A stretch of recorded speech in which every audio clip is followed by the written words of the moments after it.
So here's part 2 of the workshop. I've just shown you how to I went about stamping the design, and also what I've done is I've edged round here with a brilliance pad. Now originally I was going to use the lavender, but because of the backing paper that I then chose, it's got a nice pink flower in there, so I've taken the pink one, and literally because there's a nice bevel edge on the mount board, you just literally swipe it down and just go around the whole board like that. That just gives that little bit of extra colour to your piece. You can pick up any different you know, the greens. You might want lime green just to change the tone. So now we're going to make this piece here. This will house the calendar piece here. The main objective is you want to have 2 holes here to go through the whole amount of work, to have a ribbon to tie up all the pages, so you can month by month take the pages off. So this piece just gives a nice decorative edge, and with a piece of Velcro dot will actually secure that down. And also we can make a nice bow and a loop which can all be hidden underneath here. So as I said before, normally you'd perhaps want this another couple of inches above your work, but it works well today because I'm not going to go for the original design where I've got the stamped image here, so it would need to be larger. I've just gone with the plainage because it is a, like I say, a bit more of a decorative page, so make it not less fussy.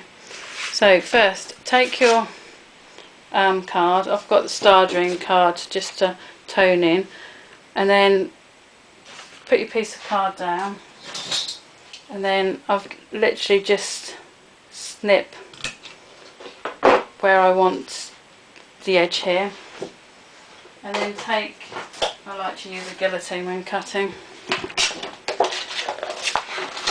trim that up, or off should I say.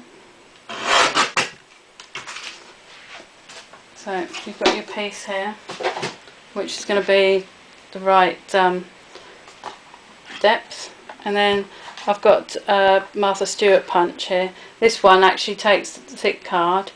I tend to mark it here so I know where the edge is to start, and then I've always got a reference point to go back to, so if I want the same marking next time, that will all work in well. So just go across, and here I didn't quite catch it at the edge, just go back and cut that off. So here you've got your piece here, and then I go along and I've cut just a small amount off a piece of backing sheet. Go and do the same with this piece.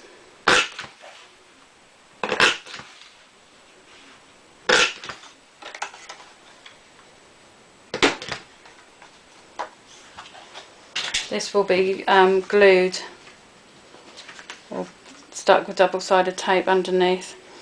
So the next part of it, you want to place your design here, and then depending on whether or not you have 2 inches, score so it's exactly the same depth here. So I know I'm going to mark it here with a pencil so you can see. I know my design wants to be just above the actual calendar piece, and then I want my first fold to be there, and then the second fold to take the depth of the calendar there. So take your scoreboard and then score down 1 and then 2. I always leave this piece at the back just so that you can cut that off at a later date. So now fold your card down, and at this point, like so, you want that, you're going to have to trim a piece off here, because if not that would bump into the, or make it just a little bit more thicker. So again, trim that down. You can use double-sided tape, or like here I can just use a tape pen for quickness. Line up your piece. And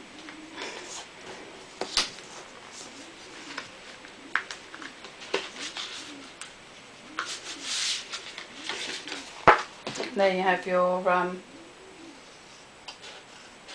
pieces are going to cover up. Now for the next part, before